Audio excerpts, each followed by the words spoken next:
بنی اسرائیل میں ایک نوجوان تھا، وہ اتنا نافرمان تھا کہ لوگوں نے اس سے تنگ آ کر اس کو نکال دیا بستی سے۔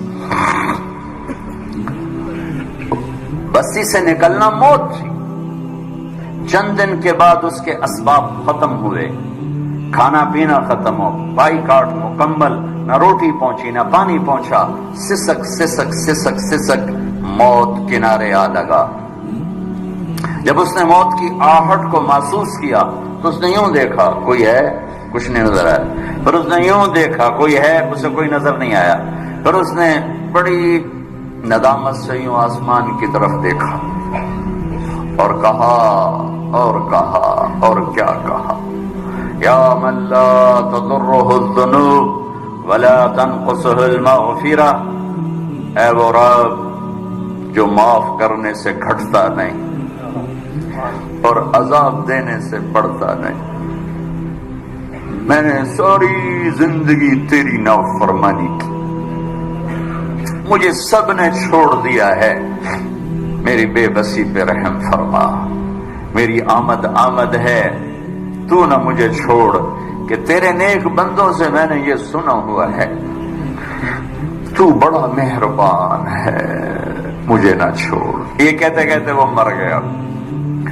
اللہ نے موسیٰ علیہ السلام سے فرمایا، موسیٰ میرا ایک یار جنگل میں مر گیا ہے، ایک یار میرا ایک دوست جنگل میں مر گیا ہے، اس کے جا کے جنازے کا انتظام کرو اور لوگوں میں اعلان کر دو جو اس کے جنازے میں شریک ہوگا آج وہ بھی بخشا جائے گا۔ لوگ بھاگے، آگے دیکھا تو وہ بدماش، لوگ کھیلنے کے، موسیٰ کیا کہہ رہے ہو، یہ اللہ کا ولی ہے، یہ وہی ہے جسے ہم نے دھکے دے کے نکالا، یہ وہ ہے، یہ کہاں سے اللہ کا دوست اور ولی بن گیا، یہ کہاں سے یہ مرتبہ پا گیا۔ تو اللہ تعالیٰ سے موسیٰ علیہ السلام نے عرض کی، یا اللہ تیرے بندے یہ کہہ رہے تو یہ کہہ رہا ہے۔ تو اللہ تعالیٰ نے فرمایا وہ ٹھیک کہہ رہے ہیں، میں بھی ٹھیک کہہ رہا ہوں، یہ ایسا ہی تھا جیسے یہ کہہ رہے ہیں، لیکن جب اس پر موت آئی، اس نے دائیں دیکھا اسے کوئی نظر نہ آیا، اس نے بائیں دیکھا اسے کوئی نظر نہ آیا، پھر اس نے بے بسی سے مجھے دیکھا، میری طرف متوجہ ہوا۔ موسیٰ دیکھو، موت کے وقت کی توبہ قبول نہیں ہوتی، موت کے وقت کی توبہ قبول نہیں ہوتی، پر اللہ جو چاہے کر دے۔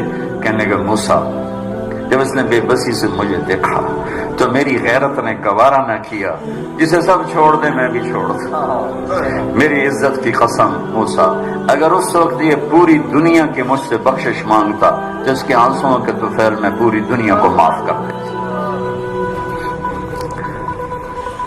قارون جیسا مجرم زمین میں دھنس رہا تھا اور موسیٰ علیہ السلام کی منتیں کر رہا تھا، معاف کر دے معاف کر دے، اور موسیٰ علیہ السلام کہہ رہے تھے اور پکڑو اور پکڑو، کہتا معاف کر دے، کہتے اور پکڑو۔ جب وہ سارا زمین میں دھنس گیا تو موسیٰ علیہ السلام سے اللہ تعالیٰ نے فرمایا، موسیٰ بڑا مضبوط تھا تیرا دل، اتنی منتیں سن کر بھی تو نہ مانا، میری عزت کی قسم ایک دفعہ میری منت کرتا میں باہر نکال دیتا، تم پکارو تو صحیح، میں نہ آؤں تو پھر گلا دینا، میرے بنو تو صحیح، میرے بنو تو صحیح۔ حضرت عمر کے زمانے میں کویہ گایا کرتا تھا، روٹی بناتا تھا، آواز بڑھاپا آ گیا، آواز ختم ہو گئی، لوگوں نے سننا چھوڑ دیا، روٹی بند ہو گئی، تو جنت البقیع قبرستان میں بیٹھا اللہ سے کہہ رہا، یا اللہ آواز دی تو روٹی بھی ملتی تھی، آواز گئی تو روٹی بھی گئی، تو مہربان ہے، ایک میرے فاقے پہ رحم فرما، میرے رزق کا بندوبست فرما۔ حضرت عمر رضی اللہ تعالیٰ عنہ مسجد میں سوئے ہوئے تھے، تو ان کو خواب میں آواز آئی، میرا ایک بندہ بقیع میں مجھے پکار رہا ہے، اس کی مدد کو پہنچو اے عمر۔ عمر رضی اللہ تعالیٰ عنہ ایسا اٹھے، خوف زدہ، نہ سر پہ ٹوپی، نہ پگڑی، نہ پاؤں میں جوتا، دوڑ لگائی جنت البقیع کی طرف۔ وہ بڑے میاں ایک جھاڑی کے پیچھے بیٹھا اللہ سے باتیں کر رہا تھا۔ جب وہ تیزی سے اندر داخل ہوئے تو قدموں کی آہٹ، اس نے پیچھے مڑ کے دیکھا تو عمر، اس نے کہا آ گیا عمر گھوڑا لے کر پٹائی کرنے۔ وہ بھاگا اٹھ کے، تو عمر نے فرمایا رکو رکو رکو، میں خود نہیں آیا، بھیجا گیا ہوں۔ تو وہ کہنے لگا کس نے بھیجا ہے؟ کہا وہی جس سے باتیں کر رہے تھے اس نے بھیجا۔ تو اس کی ایک چیخ نکلی اور بیٹھ گیا، کہنے لگا میرے رب، ساری زندگی تجھے بھلایا، یاد کیا تو پیٹ کی وجہ سے کیا، اے اللہ، اور تو نے اس پر بھی لبیک کہا، اے اللہ مجھے معاف کر۔ اور اس کی چیخ نکلی اور جان نکل گئی۔ عمر رضی اللہ تعالیٰ عنہ نے خود اس کا جنازہ پڑھایا اور قبر میں اتارا۔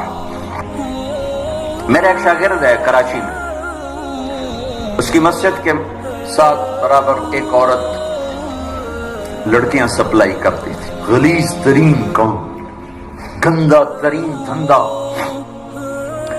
اس شاگرد نے میرے بیان کی کیسٹ اس کے بیٹے کو دی کہ بھئی یہ سن لو، پہلے دوستی لگائی پھر کیسٹ دی۔ وہ گھر میں سن رہا ہے، اس کی ماں آتے جاتے اس کے کانوں میں آواز پڑ رہی، وہ بھی آ کے بیٹھ گئی، سنتے رہی، کہنے کی دوبارہ لگاؤ، ساری سن، پھر کہنے ایک دفعہ اور لگاؤ، پھر ساری سن، پھر کہنے لگی یہ کس کی ہے؟ اس نے کہا مجھے بھی نہیں پتا کس کی ہے، مجھے تو مولوی صاحب نے دی ہے۔ اس نے بیٹے کا ہاتھ پکڑا، مسجد کے دروازے پر آ گئی، لوگ تراویح پڑھ کے نکل رہے تھے، بلا لیا بچے کو، امام کو بلایا، کہا یہ کیسٹ آپ نے دی ہے، کون ہے یہ؟ کہا میرے استاد ہیں طارق جمیل صاحب۔ وہ کہنے کی انہوں نے توبہ کی بڑی اچھی بات کی ہے، کہ میری توبہ قبول ہو سکتی؟ کیا کام کرتی تھی وہ؟ میں دوبارہ زبان پہ لاتے ہوئے شرما رہا ہوں، کیا میری توبہ قبول ہو سکتی؟ کہا ہاں جی، وہ کہہ رہے ہیں اللہ کہہ رہا ہے تو قبول ہی قبول ہے۔ کہا اچھا پھر میں تیرے سامنے اللہ کی بارگاہ میں توبہ کرتی۔ اور اگلے دن اس نے مسجد میں تراویح میں آنا شروع کر دیا۔ تراویح کے بعد جب دعا جو کہتے یا اللہ اگر میری توبہ قبول ہے تو مجھے اٹھا لے۔ ساری زندگی کام کیا کیا میں نے بتا دیا ہے، یہ 5واں روزہ ہے، اور وہ روز تراویح کے بعد کہتی یا اللہ میری توبہ قبول ہے تو مجھے اٹھا لے۔ 29ویں تراویح سجدے میں اللہ نے اٹھا لیا۔ ساری زندگی کیا کر کے گزری اور موت رابعہ بصری جیسی آئی۔ تو میرے عزیزو، میرے بچوں، میرے بھائیوں، میری بیٹیوں، اللہ سے صلح کر لو، اللہ سے صلح کر لو، اللہ سے صلح کر لو۔